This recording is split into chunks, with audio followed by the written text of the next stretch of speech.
Pelaksana tugas Ketua Dewan Pimpinan Pusat Partai Persatuan Pembangunan menyelesaikan kekisruhan di internal Partai P3 di Provinsi Gorontalo. Mardiono, PLT Ketua Umum P3 mengatakan kisruh yang terjadi di internal partai disebabkan adanya miskomunikasi yang kini telah mengemuka di ruang publik. Dirinya menuturkan sering mendapat informasi dari kerabat media terkait hal itu, namun ia percaya di internal P3 kondusif, hanya saja ada miskomunikasi dan kurang saling bertabayun sehingga informasi menjadi liar. Informasi selengkapnya akan disampaikan langsung oleh wartawan Tribun Gorontalo, Risman Taharudin yang kini sudah terhubung bersama kami. Silakan rekan Risman. Terima kasih rekan Mei di studio. Jadi, Tribuners, pelaksana tugas Ketua Dewan Pimpinan Pusat Partai Persatuan Pembangunan atau DPP P3 selesaikan kekisruhan di internal Partai P3 di Provinsi Gorontalo. Mardiono, PLT Ketua Umum P3 itu mengatakan kisruh yang terjadi di internal partai disebabkan adanya miskomunikasi yang kini telah mengemuka di ruang publik. Dirinya menuturkan sering mendapatkan informasi dari kerabat media terkait hal itu, tetapi ia percaya di internal P3 itu kondusif.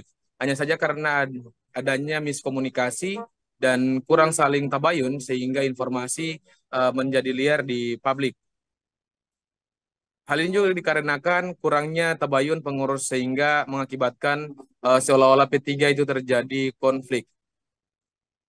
Ia berpesan bahwa P3 harus satu barisan, bergandengan tangan dan sukses. P3 Gorontalo berkhidmat untuk melayani umat.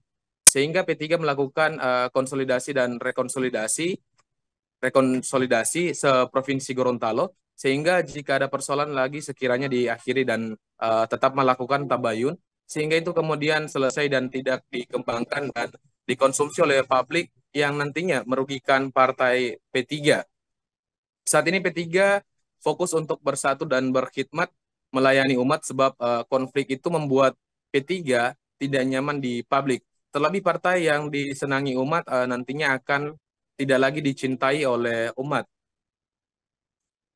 Muhammad Mardiono juga mengatakan P3 adalah rumah persatuan untuk berkumpul dan memperjuangkan umat.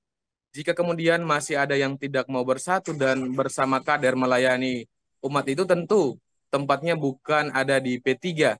Kata kata Mardiono, P3 ini adalah partai yang berasaskan Islam dan diajarkan sholat.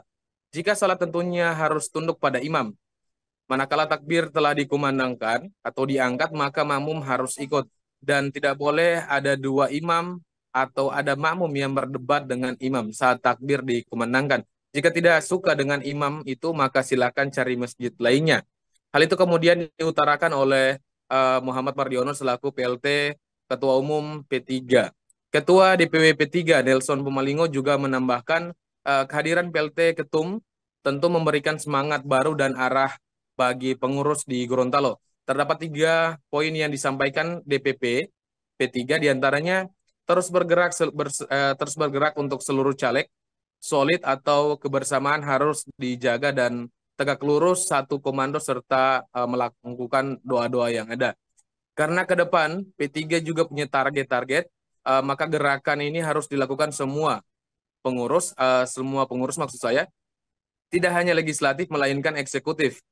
Sehingga eksekutif ke depan terlebih hasil legislatif kemudian menentukan hasil eksekutif ke depan. Sehingga ini kemudian diminta untuk solid dan tidak ada lagi kekisruhan di internal P3 Gorontalo. Sekian Mei, terima kasih. Baik, terima kasih rekan Risman atas laporan Anda dan Tribuners wartawan kami juga telah menghimpun wawancara dengan Bacalek DPR RI berikut tayangannya untuk Anda. Efeknya ini sangat bukan cuma bagi diri kami sebagai Bacalek DPR RI, tapi kayaknya semua bakal calon karena ini adalah konsolidasi dan beberapa edukasi-edukasi yang sangat luar biasa dari Ketua Umum, bahkan tendensi yang sangat kuat. Kita dapat perintah dari dia jangan lagi ada internal kisruh internal, dan kisruh internal inilah yang membuat kita atau hal ini dalam hal ini P3 tidak. Terima kasih sudah nonton, jangan lupa like, subscribe dan share ya.